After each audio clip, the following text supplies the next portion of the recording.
All right, no time to explain, gang. Welcome back. King Zeph here, back with another video for you guys. Happy Saturday. I hope you guys have enjoyed your week or is having a productive and fun and relaxing weekend, especially right before Halloween. So I'm pretty positive everybody's doing costume parties or haunted houses and all that other fun stuff. So we're going to be having a little bit of fun today, but I just wanted to do a little quick recap because, and I meant to do this earlier in the week, but I've just been so busy with work and tired and among some other things.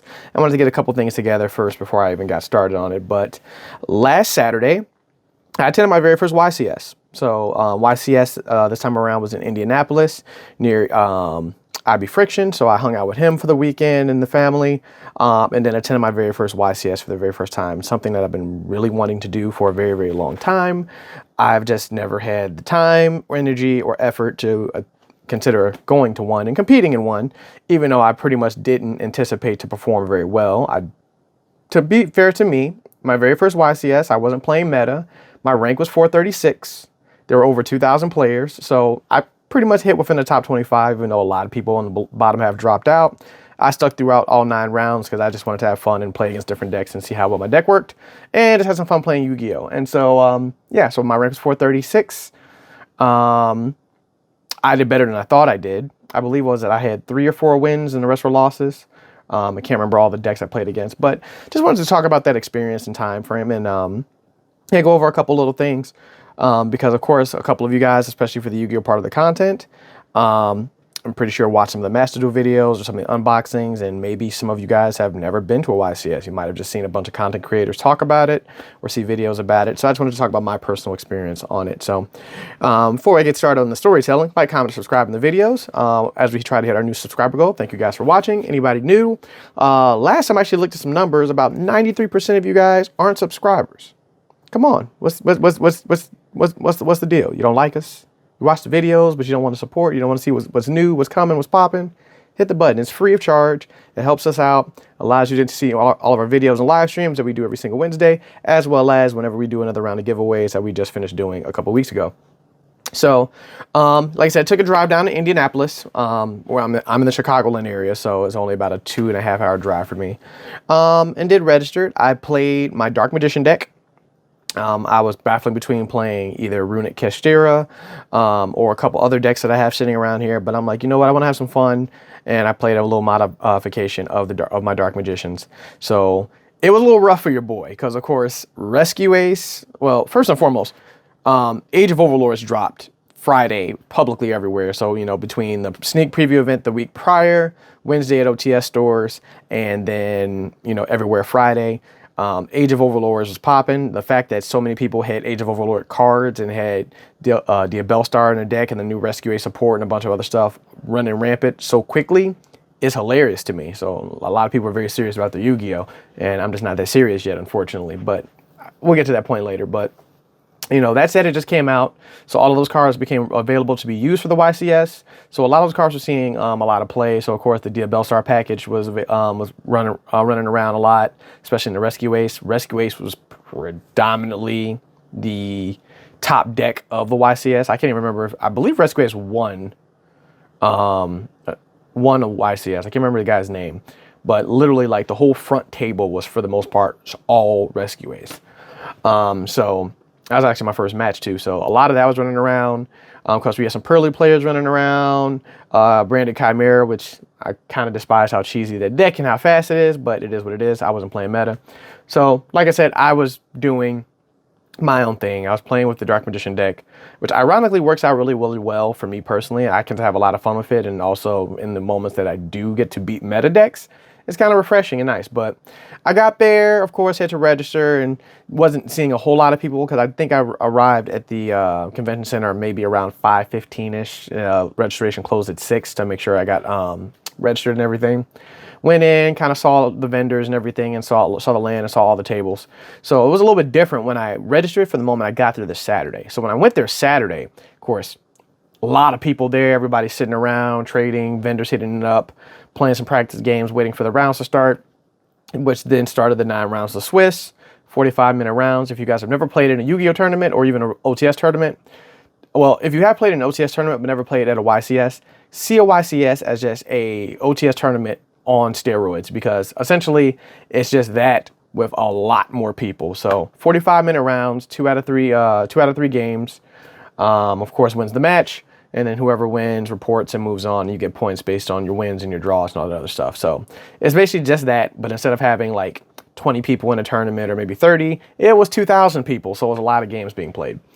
But yeah, we went and I did that. And so I was from 10 o'clock in the morning, basically all the way through, what was it, 10 at night? Or was it, I was there for pretty much 12 hours. So about, yeah, from 10 to 10 was just nonstop Yu-Gi-Oh! And on the other side, they had Edison stuff going on. They had speed duels going on, Go format, and a couple other special things. So they have a bunch of events that happen at the YCS, which is, in my personal opinion, is kind of weird. I feel like the events should happen both days, but I feel like the bulk of the event should happen maybe on the second day, because there were a lot of people that played in the actual tournament dropped to go do the side events, which is cool, but at the same time, it's like I didn't want to drop just to do the side events. I would prefer to do the side events at a whole nother time slot or a whole nother separate day, in my personal opinion. So I didn't even participate in any of that stuff, and plus I didn't show up Sunday either because it was just a long time and I had to come back home and a bunch of other stuff, and I didn't feel like being there all day either. So but they pretty much did that. I met a lot of cool people. A lot of people, ironically, go to locals around me of stores that I've been kind of thinking about visiting every once in a while, but I'm just too tired and too lazy to do it. In my defense, you know, I basically go downtown every single day to go to work. I don't want to stay downtown, so when I get off work, 9 times out of 10 I want to go home, and my local stores are just closer to me. They're either on the way home or they're just so far out the way that it allows me to kind of think and kind of calm my brain. But eventually I'll probably run into some of those guys in the future. I'll probably stop at some of those stores and see what their local scene looks like. But all in all, it was a really good experience.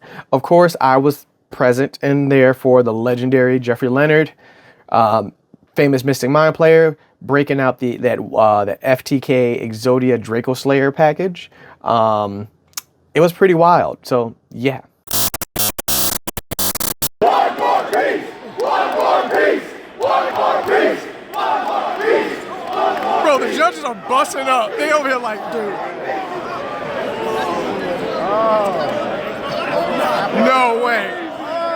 Don't do it. Oh, Apple. okay. Apple. Oh! 2, 3, 4, 5. Whoa! Bro! That is wild.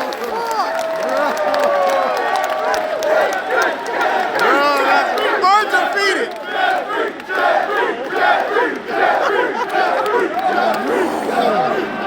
What is? Yeah, pretty wild. I couldn't believe it. I was in the middle of my round. I think this was round 4 is when that feature match happened. We were in the second game. We just heard a loud noise coming from over the feature side section, and we're just like, what the heck is going on over there? Finished the game, walked over, turned into the events, and then of course, they're just like, oh, there's Jeff Leonard playing. I'm like, oh, cool. And I said, what's going on? He's like, well, he's broke out an Exodia FTK deck. And we're just like, I'm sorry, what? An Exodia what deck? So I ended up getting in the crowd. Game 2 happened. Jeff lost, but then of course game 3, he didn't get to pull the combo off on the first turn, but of course his opponent bricked. So by turn 3, he was able to combo off and pull out the 5-piece of Exodia at a YCS, which was very impressive, to say the least. He went 4 games straight without losing, and then he lost the remaining next 3 games because, of course, that deck unfortunately hard loses to Droll and Lockbird, and by the time you got into those higher ranks and playing with people playing Rescue Ace and a bunch of other things, Droll and Lockbird was running around like crazy. So it was only a matter of time before he lost, and apparently it's Jeff, so everybody knew who he was. So by the time they got to him, they knew to make sure Droll was in their decks to stop that combo from happening, and that's pretty much what happened with that one. But yeah, it was just really crazy. I met a lot of good people. I saw a lot of cool things with the exhibits. I didn't buy anything, unfortunately, because a lot of stuff that they had, I was just like, yeah, I don't really need to buy it. I thought about buying some packs, but I didn't even do that. They had a couple display boxes that I wanted to purchase at the time. It would just cost too much, unfortunately. I think they had a Maximum Gold box set, which I will be cracking open on the channel within the next week or 2. I'm waiting for it to show up in the mail. One of my places that I get a lot of cards from had a really good price on a lot of on a couple things, so of course I bought it there as opposed to buying from the vendors. But yeah, my biggest accomplishment I felt is that I beat a Pearly player. I knew for a fact, considering the fact a lot of my Master Duel games and how running rampant Pearly is in Master Duel, I just don't like that deck. I just hate how, like, it's very, like, not bricky, and so it's just very easy to kind of pull off. So eventually I was kind of praying and hoping that I didn't play against somebody playing Pearly. I did run into a player playing Pearly, and ironically I won. So that really made me really feel good. So I'm like, you know what? I beat Pearly. I can lose the rest of the games and everything else. But I lost to Rescue Ace. I lost to Branded Chimera both times, because I went against two of those. I lost to Sky Strikers, and that's just because I bricked. And what was the other one I lost to? Thinking. I lost to Red Hot Archfiends, Red Hot Dragon. So I lost to, what is the name of that deck? Hold on, I have it down here. I don't know why I'm coming up blank so fast. But yeah, the new Red Hot Archfiend Dragon deck that came out. I lost to that, unfortunately. We went to game 3. Won the first game, lost the second, and lost the third. I just didn't draw my out, and unfortunately got everything wiped out. And I think, did I lose anything else off the top of my head? I think that was everything. That was every loss I had. So yeah. Rescue Ace, 2 Random Chimeras. Oh, Mandanium. So I won 3. Okay, yeah, so I won 3 and lost 6. Mandanium was the other deck I lost to, because there was just a lot going on, and I had 0 outs on that one as well. I don't even think that went to game 3. I think that was game 1 and game 2, if my mind serves me correctly. But overall, like I said, it was a fun experience. I had a blast. I enjoyed the people I met. Also, I met all of my favorite YouTube creators. I met Sam from Team Samurai X1. I saw Jesse Cotton. I met Pac, Steve Trevanowski. I heard Ruxin was there. I did saw his video that he was there. Unfortunately, he was playing the Edison tournament. So if I would have probably walked around a little bit more, I probably would have ran into him, which would have been really, really cool. I would have liked to meet him in person. Also, shout out to him as well, because he featured one of our videos on his channel about a month or 2 ago. So if I was able to actually meet him, I'd actually love to shake his hand and say thank you for doing that. But yeah, so pretty much everybody that I liked and followed and people that I looked up to, I was able to meet, and it was really, really cool. So one thing they did do is that they did give us 5 booster packs. I did not open them. I meant to open them at IB Friction's place and record it, but I was tired and I was hungry because unfortunately I didn't eat a lot. Which advice, make sure you eat before going to a YCS if you decide to go, or make sure you at least take the break to go eat at the cafeteria. I did stop and get some chicken tenders like halfway through because I was just running out of fuel. But yeah, that was, like I said, it was a long day, and it was a long day of Yu-Gi-Oh! And a lot of stuff going on. But anyway, I just kind of wanted to go over a couple things on that side, and I think I'll just show off my deck profile. Since I really don't do deck profiles very often, this is to show you what I was playing for you guys, and kind of walk through kind of my experience with certain things, and open up the packs that I didn't open up. So on the table right here, of course, is the deck box I chose. This is a TSX1 Valentine's Day decks box. Unfortunately, you can't buy this anymore unless it's off a second hand, because they were pretty much limited to 500 boxes. Once they were gone, they were gone. So I was rocking out the pink Valentine's Day box, which ironically, of course, with it being October and Breast Cancer Awareness Month, even though it is still spooky season and I love Halloween, I wear something pink every single day in October. So it only made sense that I either have, well, I wore my custom Yu-Gi-Oh shoes and the Yu-Gi-Oh t-shirt that I got from my artist and the guy who does some of the art for the channel. wore that from him, and some regular black pants. So my shoes couldn't be, which are usually, so I had my bracelet on. I think I was wearing my pink hat, but of course it felt right to walk around with my pink deck box, and I had a pink play mat as well. It wasn't this one. It was my Ash play mat that has all the Ghost Sisters on it. So I was rocking some pink on the thing just to make sure I kept everything together on that one. As you guys can see, these are all the 5 booster packs that I just did not open. So I'll go ahead and crack that open in a little bit. See if I pulled anything good. And then of course here is the deck and the extra deck, and then the side deck as well. I'll go over the side deck a little bit later. I really didn't use it much because it's not a full side deck. And also I really didn't side out too many cards because it's either I had it or I didn't for the most part. So I'm going to go ahead and move this over to the side. So I was playing a 45 card deck. I prefer to keep things at 40, but just due to the nature of things I was expecting to look out for, I was just like, you know what, let me just go ahead and make a 45 card adjustment, and the 5 cards I added were actually quite helpful. So of course, we're going to go ahead and look at the Dark Magician. So of course, we played 2 Dark Magicians. I liked, of course, my favorite art is the Arcana Dark Magician. So this is the original release one. They just released this in a secret rare for Speed Duel. But favorite Dark Magician art. And then, of course, the Dark Side of the Dimensions Dark Magician in the gold rare. I got these boxes in gold rare before they released the secret rares and all that other stuff on that side. So 2 Dark Magicians, didn't need more than 2. Having a third would have been fluff. Of course, then we have Dark Magician Girl, which basically was there for the sake of Eternal Souls. I'm not Eternal Souls, Soul Servant, Magician Salvations, and the Dark Magicians. Palladium, which came in handy quite a bit because, of course, a lot of the archetypes are dark type archetypes. So, of course, having Palladium was very helpful on that sense as well, to kind of keep him available, since he does get double attack points when he's attacking a dark monster. And, of course, if you draw him, then you can special summon him from the hand. If he dies, a Dark Magician can be special summoned from anywhere. So this card came up quite a few times, got me out of a couple binds. Then, of course, Timaeus, the United Dragon. Great for a dragon card, as well as for a fusion summon. His effect allows you to fusion summon, so of course you can either fuse him off to make a couple other cards in the extra deck, or fuse anything else that you have in your hand. So he basically is a polymerization and also a 2800 beater on the board as well. Red Eyes Black Dragon, because Dragoon, that's really the only reason he's in here.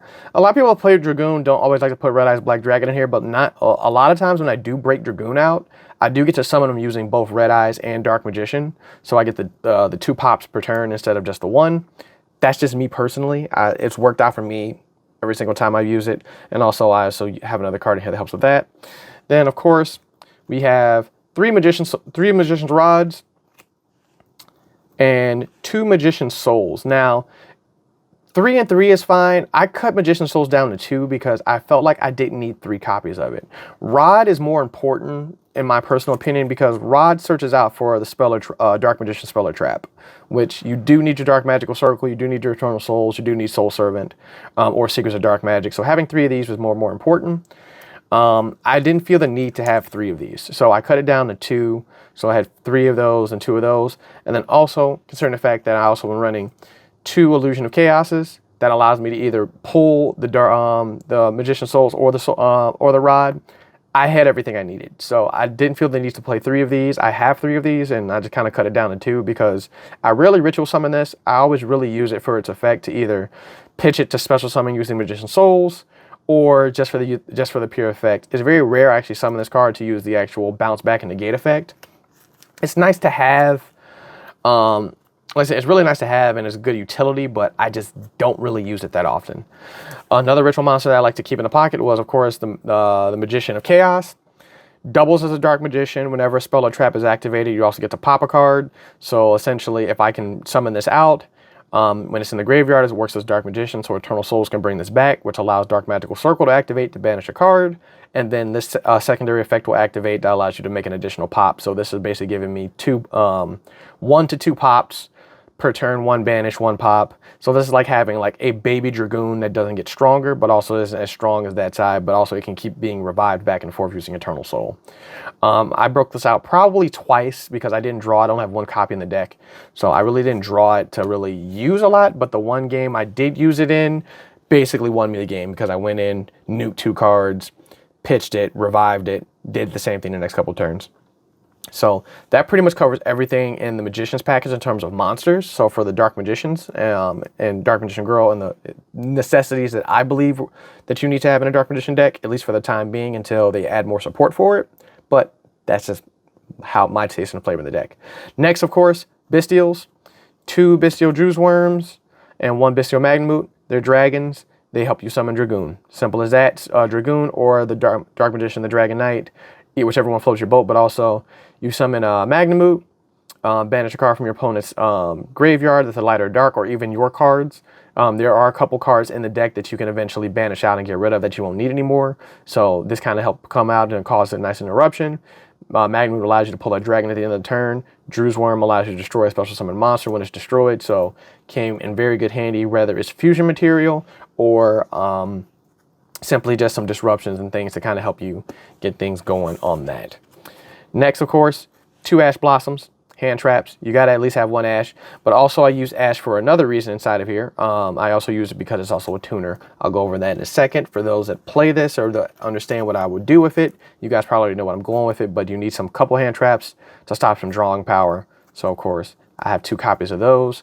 3 I felt was overkill because I didn't want to accidentally end up breaking and drawing 3 of them because there were a couple games where I drew 2 and that's where things kind of got a little out of hand. Of course, mandatory. 3 Soul Servants, the literally 3 mandatory copies. This has to be a 3 of in any Dark Magician deck. This is the most mandatory, one of the most mandatory spell cards in the Dark Magician deck. Allows you to top deck any Dark Magician card from the graveyard or the deck. And then, of course, if you have a Dark Magician or Dark Magician Girl or even Palladium, it basically works as a Pot of Greed or a draw 3. So a draw 1, draw 2, or draw 3. So if you have a Dark Magician on the graveyard on the field, it's a draw 1. If you have a Dark Magician and a Dark Magician Girl, it becomes a draw 2. If you have a Dark Magician Girl and a Palladium, it draw 2. Or if you have all 3 of them on the field or in the graveyard, that's a draw 3. So of course you would banish this from the grave to draw 1, 2, or 3 cards based upon the cards that are on the field or in the graveyard. So this is a 3 of. That is mandatory. Anybody that says you don't need 3 Soul Servants in a Dark Magician deck is lying to you or does not play it properly or just has apparently enough engine that allows them to draw as many cards as they need, which basically makes you feel like you're playing Max C in TCG, which doesn't exist. 2 copies of Magician's Circle. Basically, look at the top 3. If it's a Dark Magician card, you can add it to your hand. And then, of course, whenever Dark Magician is summoned, you get to banish a card on your opponent's side of the field. So another great removal utility for Dark Magicians. 1 Secrets of Dark Magic. I felt bad keeping this at 1 because I felt like 2 would have been better. Allows you to ritual summon or fusion summon using Dark Magician as a material. And it's a quick play card, so it's a really good interruption. This thing has come in handy so many times where it'll be laid face down. They'll target my Dark Magician or whatever I want to do, flip it up, perform my fusion or ritual summon to swap out the card to stop the destruction. Or in one case, I use this to quickly summon out the Dark Magician, the Dragon Knight, so that way the next turn when my Eternal Soul was active, I was able to revive it back and eventually ended up locking my opponent out of the board completely. Next, of course, Magician's Salvations, field spell. Basically, it gets you a free Eternal Soul, pulls it from the deck, allows you to set it instantly. If it stays on the field, then of course, allows you to special summon a Dark Magician or Dark Magician Girl when you summon the opposite from the field. So it's a good way to get both of the Magicians out from the graveyard and get those summoned out to have some backup and some meat behind them. But a lot of times, of course, you might tribute this offer to Mias. So which is fine too, because it's kind of really not a point of kind of breaking them out depending on how well you get the cards out in the extra deck. Upside Goblin. Deck has very little draw power in terms of like free draw power. So of course I have this in here for that. No Pot of Greed, no Graceful Charity because they're banned. But at least drawing 1 and giving your opponent 1,000 life points comes in handy on that one. Next, of course, my fusions. Rounding off all the spells. Red Eyes Fusion and Magical Eyes Fusion. Both of these cards save me games. So of course I will always use Red Eyes Fusion because this allows me to summon Dragoon from the deck. So if I have a Dark Magician in my hand or on the field and I'm missing Red Eyes, I can use this to basically pitch it out of the from the deck to the graveyard, summon the Red Eyes Dark Dragoon, gives me my 2 pops. And so as long as this doesn't get interrupted, this is my 1 guaranteed Dragoon outside of using Timaeus or Magical Eyes Fusion. Or Secrets of Dark Magic. Magical Eyes Fusion basically is another one, except it goes from the is it just from the graveyard? Field or graveyard, it's not from the hand. So the cards have to be on the field or in the graveyard. You banish them, and then you get to perform a fusion summon of a spellcaster monster. This card saved me game 2. I was playing against an Odd Eyes Pendulum player. He had a lot of things cooking. Basically, our life points were down to the wire. I think I had 1,500 life points left. He only had like 2,000. It literally, like, he passed turn. I had 1 card in my hand. That was pretty much a brick. It was do or die, top deck this. Ironically, he played something that had me mill cards from my deck, so my Red Eyes Black Dragon got milled. My Dark Magician got destroyed. Drew this, played this, summoned Dragoon. That was game. The second I dropped Dragoon, he had no out to it. He was just like, ah, crap. I popped his board because he had 2 monsters on the field. They were weaker monsters, so he didn't take a whole lot of life points. Attacked directly for game, and then I had 1 card in my hand for the negate. So this card, honestly, as much as I like to keep it in the side deck, this saved me on 2 separate occasions. I don't usually like to summon Dragoon with this. I keep this for a different card in my extra deck. I'll go over that when I get to the extra deck. That's generally why I have this in here.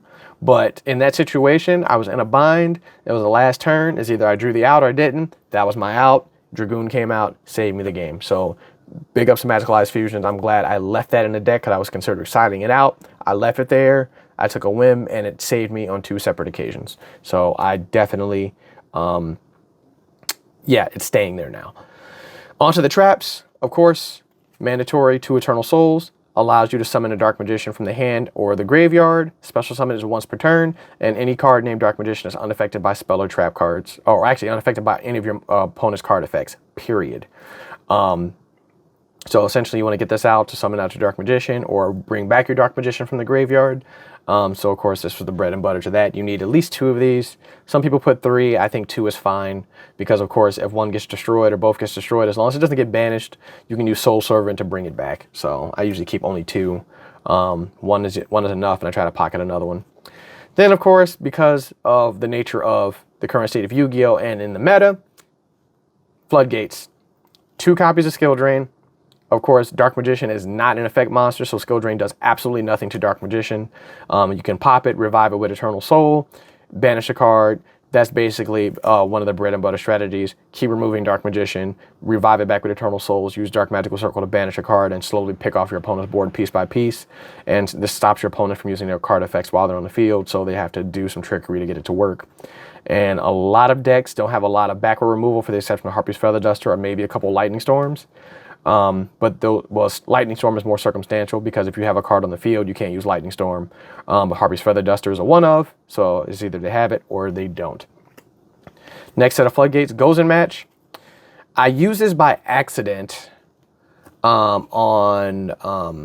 my Rescue Ace duel, forgetting the fact that all the Rescue Ace monsters are fire types. So it really didn't do anything, but ironically, it did save me because it was Rescue Ace Dia Bellstar, and Dia Bellstar is a dark monster, so they couldn't bring back Dia Bellstar after this was activated or use its effects. They had to purely play Rescue Ace cards. So that actually did put a thorn in some of the strategies on that one. So that did come in. I used it wrong, thinking that it would help me. It mildly hurt me, but then it helped me later on, so it was kind of funny. Next, of course, some negation. I'm going to go over the last couple spells and traps. We have 3 copies of Solemn Strike. This card basically was my main negation. Pay 1,500 life points. Any effect that was special summon a monster, whenever a monster uses effects, you negate and destroy it. These got me out of a Barone situation and a couple other things, or a couple other effects that got used. So definitely worth having. Between this or Solemn Judgment, whichever one floats your boats, I like this one a little bit better because Solemn Judgment doesn't stop the monster effect. It stops the summon. So if it's on the board already and then your opponent activates the effect, Solemn Judgment doesn't stop that, but this will. So this does both, stops the special summon as well as stops the monster effects. So 3 of these, and it's a little bit cheaper. It's 1,500 as opposed to half your life points. The advantage of Solemn Judgment is you always have half your life points. You don't always have 1,500, so that's where this one kind of bites you in the butt. And then, of course, 2 copies of Infinite Impermanence. Interruption, of course, turn 1, play it from the hand as a hand trap, or have it just for something else in that sense. So another form of hand trap, just to go with Ash. You know, you can't go wrong having an Imperm at all. And then the last 2, Get Out. Now, this card has saved me so many games, and this card is a little on the older side. Not a lot of people use this card, but it's very beneficial. It's helped me out on so many separate occasions because you target 2 monsters your opponent controls that were special summoned from the extra deck and return them to the extra deck. So, you know, there's been numerous times where it's like 2 fusion monsters out there, or Branded Chimera came out, and there are 2, or even in, Fallen of Albaz stuff, and they have multiple, either a Synchro or an Xyz or whatever. Flip this over, pick 2 and send them back to the extra deck. Now they have to rebuild their board. This is actually a card that's, that won me the second game against the Red Hot Dragon Archfiends. They summoned 2 of them, and basically after all their effects resolved, flip this, return 2 of them to the deck, and then he had to rebuild his entire field to bring them back out. And that's what lost him the game, because he just couldn't get them back out fast enough. And then, of course, lastly, Deck Devastation Virus. This was the RIP to Pearly. And I used this on another Pendulum deck. It was another flavor of Odd Eyes Pendulum I used. Every card he drew hit under 1,000. All his hand traps got taken out and everything, because Ash has under 1,500 attack points. But activate this for 3 turns. You tribute a dark monster with 2,000 attack points or higher. So Dark Magician, pretty much almost every single monster, for the exception of the level 4s or lowers, all have 2,000 attack points or more. So summon a Dark Magician using Eternal Soul. Use this, sacrifice the Dark Magician, nuke your opponent's hand and everything for monsters weaker than that. And then for the next 3 turns, they draw a card. They have to show it to you. If it's a monster with under 1,500 attack points, it instantly dies. In my 3rd game against Pearly, my skill drain was turned off. And then by the time they broke out the second Pearly, I flipped this over, attributed GG's. Every Pearly card they had was gone. The hand was full of hand traps, and then every time they drew a Pearly monster, all the Pearlies have 100 attack points.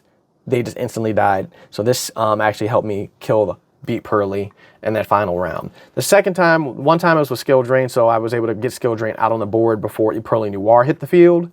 So I was able to basically turn this effects off and stop the drawing and everything in between. But the second time around, I had this in the back pocket. I knew that once skill drain was active, she was going to target and go after it. She used imperms to turn it off. And then, of course, my response was this, ended it, and called it a day. So that's 40 cards. The last 5 cards, actually last 4, because that's 41 cards. The last 4 cards, a small Castira package. Because of the fact of how the game is operating, having Fenrir, Unicorn, and Riseheart, they help.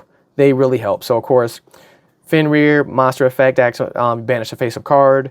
Unicorn, monster effect activates, you strip a card from the extra deck. Very, very useful. And then, of course, Riseheart, you pitch one Castira card from the deck to the grave, dash it out of play. And then, of course, the top 3 cards of your opponent's deck gets banished, and then it becomes a level 7. And then One Birth. Didn't need more than that, because I don't want the deck to be super, super top heavy. But Birth was very, very beneficial for the sake of, for instance, play Fenrir, search Riseheart, use Riseheart, pitch away the Unicorn, and then use Birth to bring back Unicorn, and thus they all come back. But also, one thing that a lot of people didn't see coming, Castira Birth allows you to normal summon a level 7 monster. It doesn't have to be a level summon Castira monster. Dark Magician is a level 7 spellcaster. So a lot of times I broke this out. I would have a Dark Magical Circle and then this, or I would get the cooking, and then while they're thinking I'm breaking out Castiras, I summon Dark Magician, banish a card. So that allowed me to instantly summon a Dark Magician without the need of tribute summoning. And this came in handy when I didn't have Eternal Soul or didn't have Magician's Souls to special summon it from my deck. So this came in with a lot of good utility. And then a handful of times where I think against the Sky Strikers deck, I had either one of these guys out in the field and Birth. They activated a spell card. I was able to banish spells from the graveyard to stop the Sky Strikers engine from working. So that covers all 45 cards in my deck. For the side deck, one more Magician's Souls. I just felt fine just having a third just in case. Nightmare Phoenix. I flipped this out. I replaced a card in my extra deck for this because I rarely break this out. To be honest, I'm more likely to break out Nightmare Unicorn than Nightmare Phoenix. Nightmare Unicorn to me is much more useful, it's stronger, and it just allows me to spin a card back from the deck as opposed to destroying a spell or trap. So I found it more useful, and with it being a rank 3, it comes in handy for Axis Code Talker. A second Secrets of Dark Magic. Of course, a single Lightning Storm. Eye of Timaeus. I never use this. It's a good fusion replacement to have. Summon Dark Magician, play this, and summon any basically fusion monster that requires Dark Magician. Allows you to get out the Dragon Knight and a bunch of other cards. Or even, I don't think you can summon Dragoon with this. You might be able to. Yeah, I think you can summon Dragoon with this. It's not really beneficial to do it that way though. But I had it in the extra deck just on the side just in case. I didn't even break it out. I didn't even switch it over because things are moving too quick that honestly this would have slowed me down. It would have been a huge brick. Another copy of Get Out. And then a couple of torrential tributes, Ice Dragon Prison, and then lastly, Eradicator Epidemic Virus. I kept on to this just in case I ran into a Labyrinth. Because if I ran into a Labyrinth, activate this, call traps, GG's. That's the game for Labyrinths on that side. So I had that on the side just for them. Didn't even play Labyrinth, so I didn't even have to worry about it. So that was a thing I could have did. I could also use it on Pearly and call spells, but Lily exceeds from the grave. So it really wouldn't have made a huge difference. It actually would have hurt me more to do it on Pearly than anything else. So that's why I didn't even bother with that one. But it was in the side deck just in case. And then, of course, all the big boss monsters on the extra deck. 2 copies of Dragoon. It's Dragoon, of course. Mandatory. A Dark Magician, the Dragon Knight. One of the games I played, I completely locked my opponent out of the game because, of course, this stops your opponents from destroying your spells and traps, and they can't be targeted, and this card's name becomes Dark Magician. So Eternal Souls, essentially Eternal Souls on the board, you bring this out, your entire back row is protected from destruction. They would have to banish it or destroy this first in order to start taking out your back row. So having this on the field, along with Eternal Soul, that's pretty much the golden combo here because Eternal Soul will protect this from all your card effects because its name becomes Dark Magician. So a lot of times, a lot of people when I would fuse, they were anticipating seeing Dragoon. And I would actually summon this instead because to me, this had a lot more value to summon it first to kind of keep a board lock so that by the time I was ready in the game, break Dragoon out or break Dragoon out as the last resort to get me out of a bind. So that's how I did it on that one. Then, of course, the Dark Magicians. I don't even think I used this card at all. I might have used it once. But, of course, a good way to get Dark Magician, Dark Magician Girl, special summon from the deck all the way out, as well as when a spell card is activated, you draw a card. If it's a spell or trap, you can set it and then use it that turn. So, great secondary effect for that one. Allows you to keep drawing cards. It's only a once per turn effect, but it helps. But here's it for that. Dark Magician, the Knight of the Dragon Magic. I put him in here just for the sake of putting him in here. I did use him one time. So, of course, he gives all your monsters piercing damage. And then, of course, when it dies, you get to resummon a Dark Magician out. So, basically, a lot of things in here allow me to basically get Dark Magician out very, very easily. And that's how that kind of worked out in the field. Quintet Magician is the last fusion monster. This is what I saved Magical Eyes Fusion for, to be wholeheartedly honest. Requires 5 spellcasters. If you summon this using 5 spellcasters with different names, it nukes your opponent's board. And this card cannot be tributed, uses fusion material, or what is it? Cannot be tributed nor uses fusion material, and cannot be destroyed by card effects.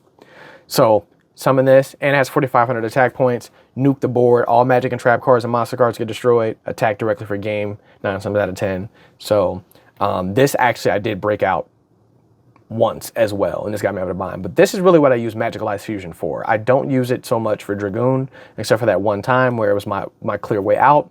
But for this, that's what I usually do. I'll let a lot of stuff die and be sitting in the graveyard in between all the other cards. Dark Magician, Dark Magician Girl, Rod, Souls, and maybe one more thing, whether it's Magician of the Chaos, Illusion, or whatever. That's 5 spellcasters with different names. Break this bad boy out and thus have a good time. For the Xyz monsters, Big Eye, I replaced a Nightmare Phoenix with Big Eye. Purely because of the Castira package. I didn't put any of the Castira Xyz monsters because one, a Rise Heart is banned, and then there's Shangri-Era, but there's not enough Castira monsters in the deck for me to really use Shangri-Era like that, and the deck isn't really designed to be a Castira deck. The Castira is mostly used as an engine, as a backup, and as a way of removal. So Big Eye came in more into play. Personally, because even when I was in a bind, I would break out Big Eye, take my opponent's biggest monster. It's yours permanently. Even though this can't attack, I can use that for attack fodder. So I substituted that for that one. I felt this card was much more beneficial to have than the Nightmare Phoenix. Of course, Zeus. Gotta have Zeus. Essentially, have this out, attack if you can, break out Zeus in case of emergency. Baron de Fleur, everybody's favorite synchro monster. This is another reason why I use Ash Blossoms. If I can summon Dark Magician out and don't really have the greatest hand. There was 2 occasions where I was able to summon Dark Magician on the first turn by special summoning it. I really didn't have any magic or trap cards in my hand to really help me, but I had an Ash Blossom, or I had 2 Ash Blossoms, normal summon Ash, synchro summon, perfect 10. There gets your Baron. So now I can pop a card every single turn for my opponent's field, and then the 1 negate, which came into play. So this got me out of a bind as well, and it's a 3,000 beater. So there. As for the Link monsters, Link Spider, just in case someone tried to Ibly lock, it's a Cyberlink monster, so someone will summon Nightmare Ibly, boom, link it off, right in the Link Spider, you're good to go. Or even if I needed to get the Dark Magician off the board so I can bring it back with Eternal Souls to do my circle strategy, link off Dark Magician into Link Spider because it just needs 1 normal monster. Artemis, the Majesty's Moon Maiden, I only use this card for Magician's Rod's secondary effect. So essentially when a spell or trap card is activated on your opponent's turn, actually it doesn't have to be your opponent's turn, just period, while Magician's Rod is in the deck, you can tribute a spellcaster monster to put it back in your hand. So generally what would happen is I would summon Rod, find my magic or trap card, it may or may not get ashed, link it off into this, set up a back row, activate a spell or trap card, tribute this to bring Rod back to my hand, and then thus get another Dark Magician card, spell or trap, on my following turn. That's the only reason that's in here. Otherwise, it serves no other purpose other than also being another spellcaster, which I can use for material for Quintet Magician. So yeah. IP Masquerena, pretty standard on that one. Nightmare Unicorn, which I said I would use more than the other one. Selene to link climb into Access Code Talker. And that makes all the Link monsters. I didn't even summon this once. I was kind of surprised I didn't even get a chance to use it. But yeah, for whatever reason, that's how that whole thing worked. But that basically is the deck I played for YCS. And this is a deck that I like to play at a lot of my OTS stores. Especially, there's been a couple of times when I played in OTS tournaments where I have topped it using this, and that's mostly just due to luck.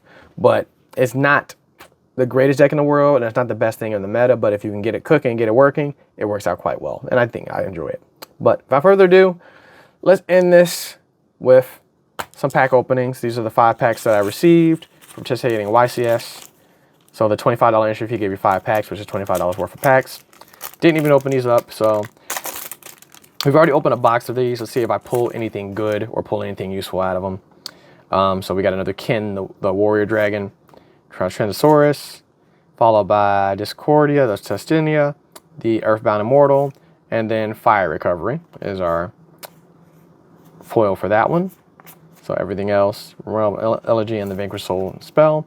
So nothing crazy so far. Oh, this one seems sealed. Let's go into the next pack. Watasaku, Asset Mantis, Nimelina, Full Armor Abruzzi, and ooh, a Happy. I don't think I have this one. I might have had one. I am in the search for the Horus monsters, so he's nice to have in there. I have both the secret Horus monsters. I need 2 more copies of them. Even though the Horus monsters don't seem as good as people thought they would be, I'm still going to use them. I still like them, and I'm probably going to find a way to cook with them and use them on that side. So Stars Align Above the Shrine, Starring Night, and I kind of already exposed what my Ultra is, so this is an Ultra. Play of the Testina, Sinful Spoils, and oh, this is the Anti-Zeus. This is the Typhon Sky Crisis. This is the Anti-Zeus. I did need this card, so yay for me. Awesome.